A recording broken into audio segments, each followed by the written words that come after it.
हर कोई कम अधिक मात्रा में जीने का प्रयास करता रहा। मैं नहीं, तुम, अहम नहीं, वयम, इदम राष्ट्राय, इदम न मम। साथियों, जब प्रयासों के दौरान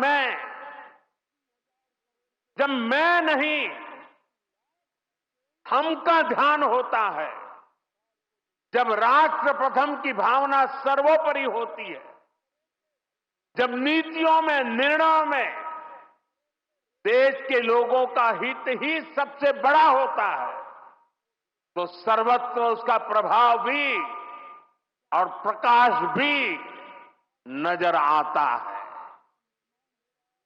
विकसित भारत के लिए सबसे जरूरी है कि हम उन बेड़ियों को तोड़े।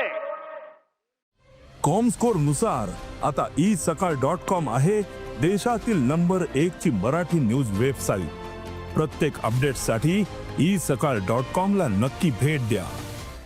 जिनमें देश उलझा हुआ था, आज हम देख रहे हैं भारत कैसे गुलामी की मानसिकता को छोड़कर आगे बढ़ रहा है।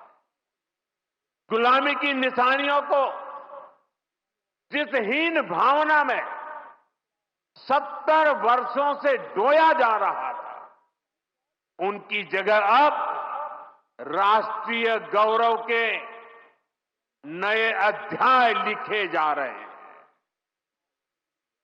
वो अंग्रेजी कानून जिन्हें भारत के लोगों को नीचा दिखाने के लिए बनाया गया था, देश ने उन्हें बदल दिया है। गुलामी की सोच से बनी दंड संहिता की जगह अब भारतीय न्याय संहिता लागू हुई है। हमारे लोकतंत्र के प्रांगण में अब राजपथ नहीं, कर्तव्य पथ है। हमारी नौसेना के ध्वज में भी गुलामी का चिन्ह छपा हुआ था, उसकी जगह अब नौसेना के ध्वज पर छत्रपति शिवाजी महाराज का प्रतीक लहरा रहा है। अंडमान के द्वीप, जहां वीर सावरकर ने राष्ट्र के लिए यातनाएं सही, जहां नेताजी सुभाष बाबू ने आजादी का बिगुल फूंका, उन द्वीपों के नाम भी अब आजादी के नायकों की याद में रखे गए हैं। साथियों, वसुधैव कुटुंबकम का हमारा मंत्र आज विश्व के कोने कोने में पहुंच रहा है और दुनिया इसे हमारे कार्यों में भी देख रही है, महसूस कर रही है। जब कोविड जैसी महामारी आती है तो भारत विश्व को परिवार मानकर वैक्सीन उपलब्ध करवाता है।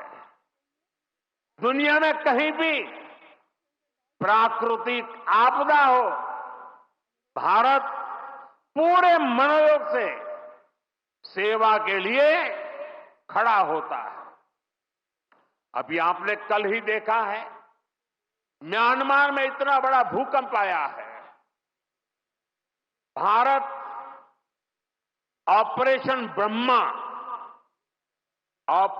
ब्रह्मा के तहत वहां के लोगों की मदद के लिए सबसे पहले पहुंच गया है। जब तुर्की में भूकंप आया, जब नेपाल में भूकंप आया, जब मालदीव्स में पानी का संकट आया, भारत ने मदद करने में घड़ी भर की भी देर नहीं की। युद्ध जैसे हालातों में हम दूसरे देशों से नागरिकों को भी सुरक्षित निकाल करके लाते हैं। दुनिया देख रही है, भारत आज जब प्रगति कर रहा है, तो पूरे ग्लोबल साउथ की आवाज भी बन रहा है। विश्व बंधु की ये भावना हमारे ही संस्कारों का विस्तार है। साथियों, आज भारत की सबसे बड़ी पूंजी हमारा युवा है और हम देखते हैं आज भारत का युवा कितने कॉन्फिडेंस से भरा हुआ, उसकी रिस्क टेकिंग कैपेसिटी पहले के मुकाबले